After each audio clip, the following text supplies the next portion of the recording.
Hello and namaste everyone. This is Salesh, an aspiring social worker, and today I'm going to talk about personal professional practice framework. Let's begin. So let's begin by acknowledging the country. I would like to acknowledge and pay my respects to the Aboriginal and Torres Strait Islanders people who are the traditional custodians of the land on which we meet today. I recognize and honor their continuing connection to their country, culture, and community. I respect to the elders past, present, and our emerging leaders of tomorrow, and thank them for their wisdom, guidance as we walk in their footsteps. Okay, starting off, I would like to You need to change slides here as well. Yeah. Okay. So I have chosen domestic violence as I have done two of the last assignments, and also this is the place where I'm very interested in. Let us start by defining it. Behavior by an intimate partner or ex-partner that causes physical, sexual, or psychological harm, including physical aggression, sexual coercion, psychological abuse, or controlling behaviors.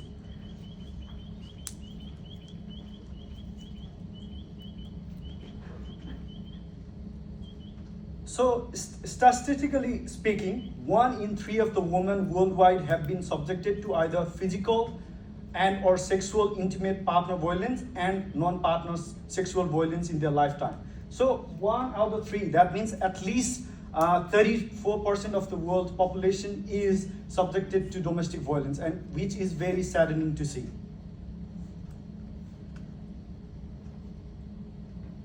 So talking about, to begin with, I'm starting off with my values. As I belong to Nepal, the values of non-violence and compassion are central to my culture, as I have grown up with these values.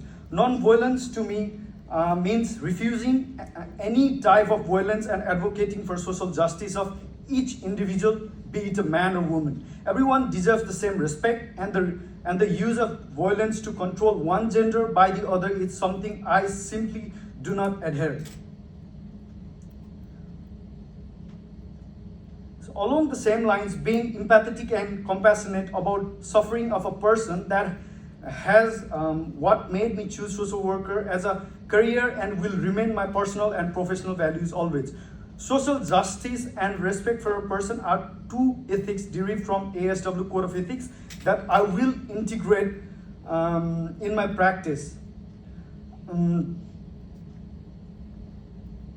Similarly, working collaboratively and ethically with other organizations, legal advocates, policy makers, ethically to identify common goals and develop strategies to achieve them. So, going on the next slide, I would like to talk about the cultural knowledge and beliefs from the part of the world where I belong. So, I belong to so-called Indian continent, where in Confucianism, collectivist culture, and also I would like to share some of the dominant discourses that is prevalent in the place where I belong.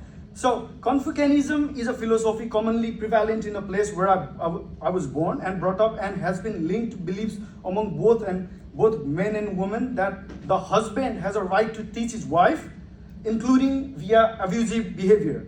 So this philosophy has been deep rooted in my mind for years, but after some research in this field, I have come to know that this philosophy basically places a strong emphasis on the cultivation of moral character and the development of virtuous behavior. So the next one is collectivist culture. So again, being an Asian, collectivist culture has been central to my growing up process. While collectivist culture can contribute to domestic violence, it is important to recognize that complex social and cultural factors that contribute to this problem. It is important to note that the same collectivist culture also places emphasis on respect for others, compassion among family members, and non-violence.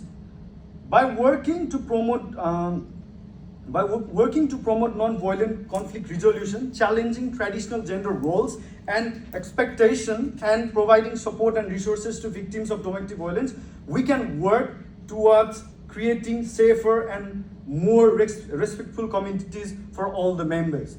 So as I said before, I would like to talk about some of the domestic discourse prevalent in the place where I'm from. So one of them is victim blaming, the other one is perpetrator excusing, and also categorizing women.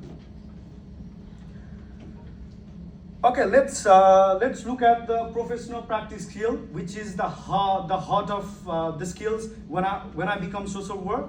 So some of them I'll be using is crisis intervention, communication techniques, and self-awareness and critical thinking, collaboration and advocacy.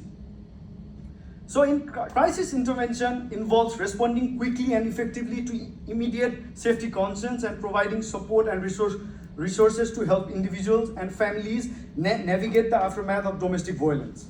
So in communication, the most important skill I should be having is I should be using verbal and non-verbal communication skills, active listening, and acknowledging the experiences that they are from. Also validating the feelings. So the next one I'm going to talk about is self-awareness and critical thinking. You gotta understand the power dynamics, because the clients or customers which are in front of us, they shouldn't feel inferior to us.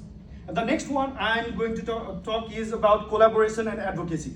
Collaborative approaches with appropriate human services professionals like healthcare providers, DV advocates, legal practitioners to ensure a coordinated and integrated response to intimate partner violence. Yeah, I'm pretty sure like we all are aspiring social workers, and we have heard a lot of stories that we're gonna get burned out and you know what's gonna happen. Also with the placement experiences. So we all think about ourselves. So in the scenario, we are the priority, because it's about us, and after that, the clients or customers. So in self-care, for me, I'll be doing mindfulness and also time with family and friends. You need to keep in mind that confidentiality is the key here. You shouldn't be sharing anything to your family and friends. And for me personally, sports, I play basketball, football, and music. I like pop music a lot, and also going around and doing walking, meditation, and everything else. That will help me in my self-care. So okay, professional knowledge, as we all say that, where are all the professional knowledge come from? Like A as to code of ethics. As I always say that it's Gita for me, or you guys can say it's a Bible for you. And knowledge of legal and social support. The next one is knowledge of legal support services like NSW, domestic, family and sexual violence, which provides support, contacts and helpline for any help is important. The next one is person in the environment. Like I said, we gotta understand how individual characteristics like age, gender, race, and socioeconomic status intersect with social, economic, and political forces in the environment to shape their lives. We gotta put ourselves in their shoe, be empathetic, sympathetic, and think about them.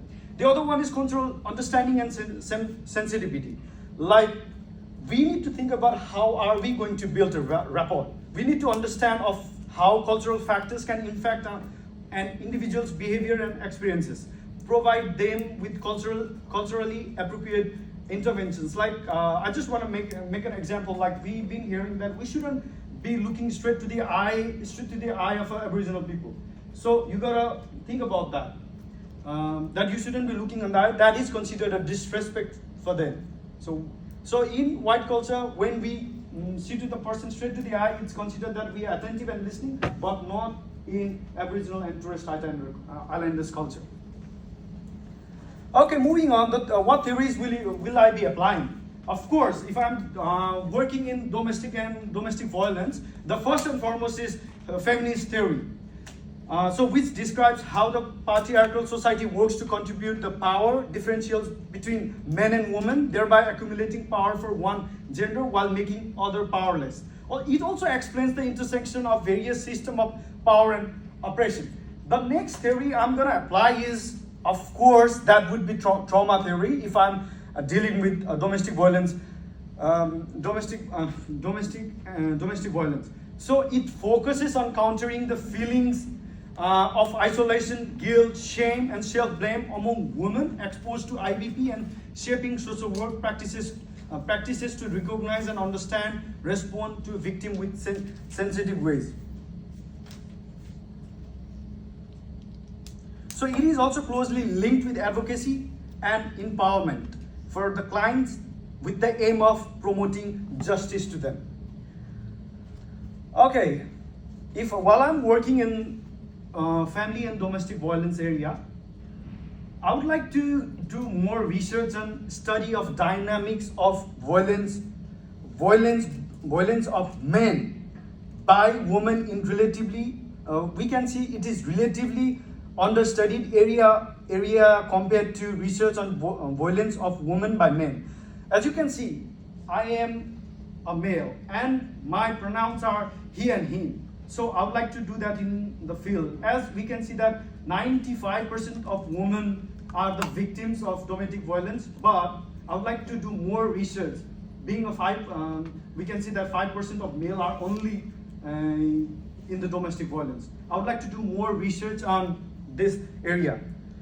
Despite the growing recognition of male victims, as I said, of IBP, there are still several challenges in conducting research on this topic. This include the lack of awareness and understanding of male victimization, social stigma associated with male victims, and the tendency to overlook or minimize male. So the other one is study of dynamics of violence within same-sex relationship. So it is important to recognize and address the IBP of all types of relationships, including same-sex relationships.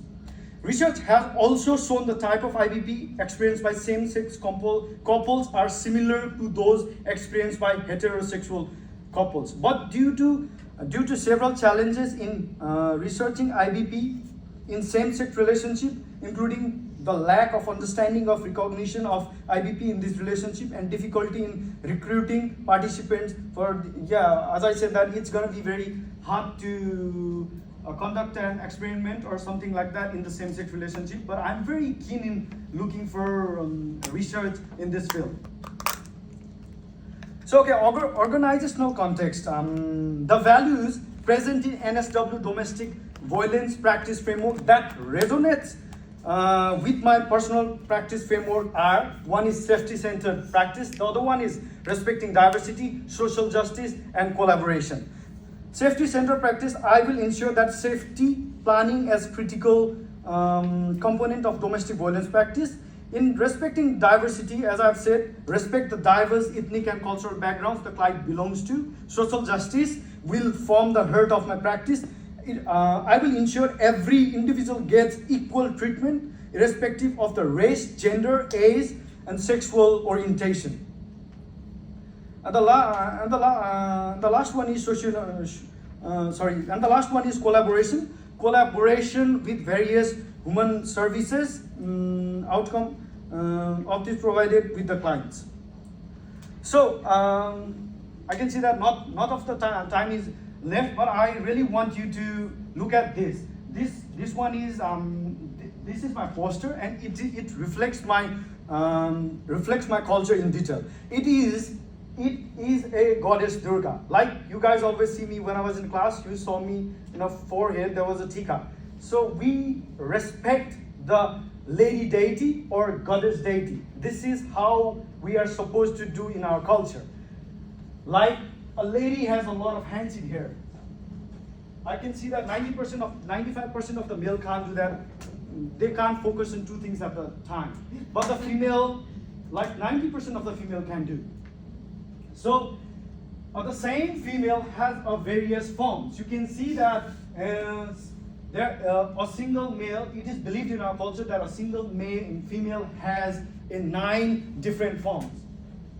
Siddhyatri, which is self-awareness, Silaputri, resilience, Brahmacharini depicts discipline, Chandraghanta depicts protection of rights, Kusmananda depicts creativity and resourceful. Skanda Mata depicts empathy and compassion. Katyayani depicts healthy and meaningful relationship. Kalaratri depicts strength and courage. Mahagauri reflects knowledge and wisdom, and so on and so on. There are lots of characteristics I can't depict in the same poster as well. So for this one, so I said 9 forms altogether. Although all my learnings are from Hindu culture that I have grown up with, will form the base of my personal professional practice framework. I will use my insights to create a more inclusive and equitable practice, regardless of my personal background or personal characteristics. That's all, guys. Thank you so much, you guys.